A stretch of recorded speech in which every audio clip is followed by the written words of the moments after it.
Jadi kita akan lebih banyak bahasa Indonesia. Tadi ada yang komen kalau bisa jangan bahasa Inggris. Oke, kita akan ini natural aja karena Bombay sama Cina itu termasuk dua negara the highest population with the common language of English ya kan.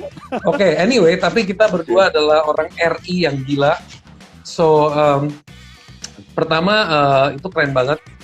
Terus apa yang membuat sosok lo yang udah punya mental dagang itu mendadak masuk ke arena education, masuk ke arena urusan berpikir. Jadi gini, orang itu kalau dagang itu kan mikirnya cuan, bro. Yes. Ngapain dia mikirin NLP, dia mikirin six thinking, ya? Ribet banget gitu kan? Yes. Itu karena saya dulu sering ngirim karyawan ke training kan. It was my job. Saya jodohin, kayaknya training ini bagusnya ke dia deh. Kayaknya dia kurang ini deh, manajerial lah, leadership lah gitu ya. Sampai one time, saya sendiri, waktu itu masih ada budget, saya bilang, bos, gue jalan deh. Gitu ya. Masa sih ngirim-ngirim orang, gue nggak pernah cicipin itu. Iya kan, bos bilang, ya udah, you go. Dan it was in that class, ada di kelas itu, kelas leadership, okay? Leadership, okay. Saya look at seorang peserta yang dia punya aha moment gitu ya. Kan you know, pada saat orang ada shift gitu lah, kayaknya, oh my god, my life changed. Dia punya that kind of face, that kind of face. Nah, ada semacam aha gitu. Dan that time I watched him. Saya bilang, oh my god, saya bilang dahsyat banget, saya bilang ini apa suasana kayak begini. Dan setelah itu saya look at the trainer, gitu. Saya look at the guy, saya look at the trainer, dan saya tiba-tiba something in my head saya begini. I think I can do better. gue bisa lebih baik dari dia nih, kayaknya I can do better than him. Gitu loh. Wah, lo kebakar ya semangat, lo bisa nih gitu. Dan itu shift bagi saya. Dan setelah itu selesai, that moment, next day saya bicara kepada waktu itu adalah orang-orang yang saya pernah send to program gitu ya. So how did it go gitu loh? Did it change your life? Dan mereka bilang, yes, thank you so much. Makasih banget kirim kemarin ke sana. Karena sekarang my relationship juga bagus, ya kan, hubungan saya dengan ini bagus. Saya bilang, kayak, wow, oke. Saya bilang, ini interesting job kayaknya nih, gitu loh. Lalu saya mulai akhirnya cari bahan sendiri. Waktu itu orientasi di perusahaan saya mulai lakukan sendiri. Biasanya saya butuh orang, sekarang saya mulai saya read a lot of books kan. Mulai saya tumpahkan ke sana. Setelah itu udah, saya mulai cari-cari sudah. Mulai cari-cari NLP, tadi saya bilang cari buku, saya mulai ikut seminarnya. Dan kembali lagi, setiap kali saya di kelas siapapun, yang saya rasakan itu, yang aha moment itu, yang saya cari-cari look around. Ada bohlam-bohlam yang nyala di kelas kan gitu ya.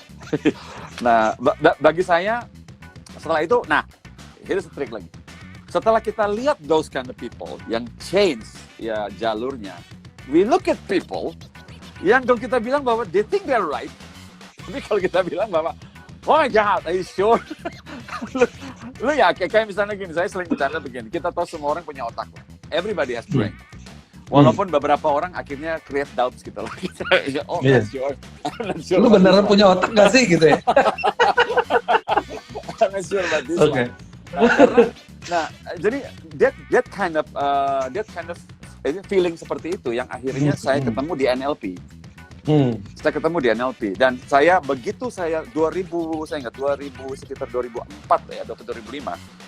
Ada momen yang paling bagi saya inspiring saat saya ketemu Steve Boyle, guru saya Steve Boyle, guru NLP. Saya waktu itu terbang ke Kanada dan di Prince George, British Columbia.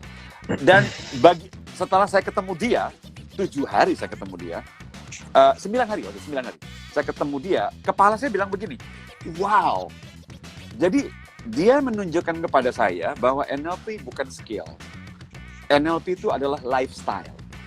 Dari dia baru saya, oh my god, semacam kayak enlightenment gitu loh bagi saya.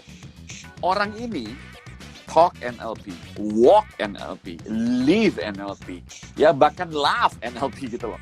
Nah, saya bilang bahwa wow, saya inspired. Lalu saya tanya sama dia, ngomong-ngomong, lu berguru sama siapa ya gitu ya kan, saya tanya sama dia langsung, dia bilang, oh kan kita semua dari Bandler. Wah udah, saya berangkat ketemu Babe.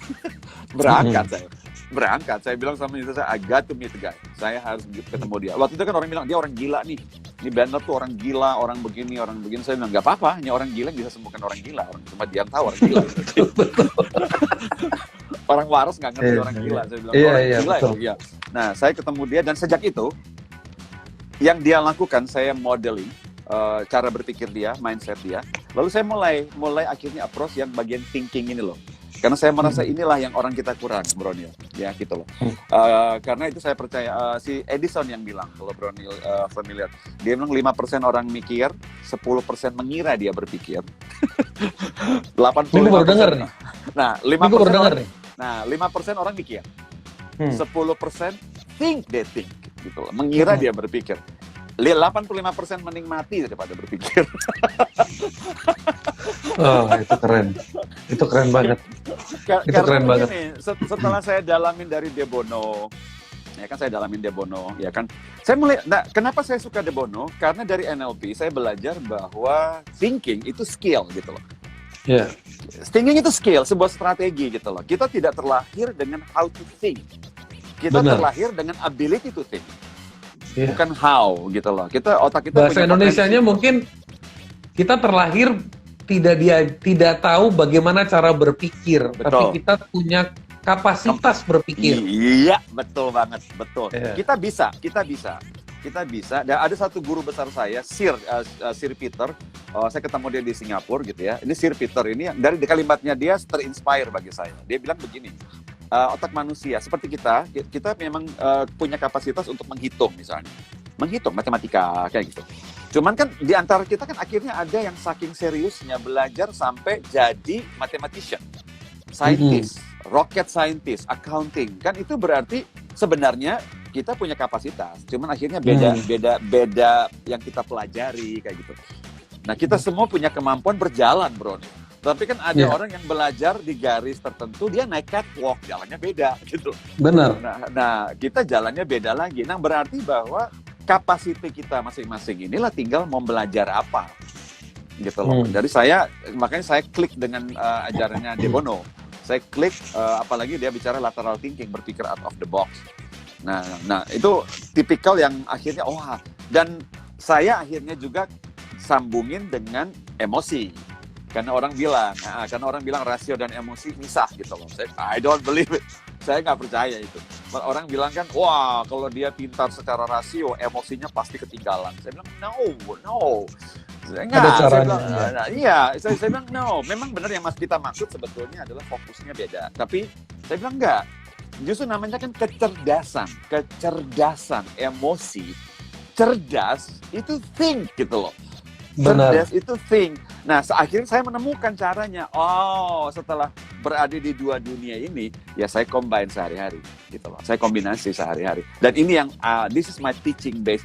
Teaching saya based oleh dua ini. Bagaimana manusia membalance rasio sama emosi, gitu. Itu historicalnya. Amazing. By the way,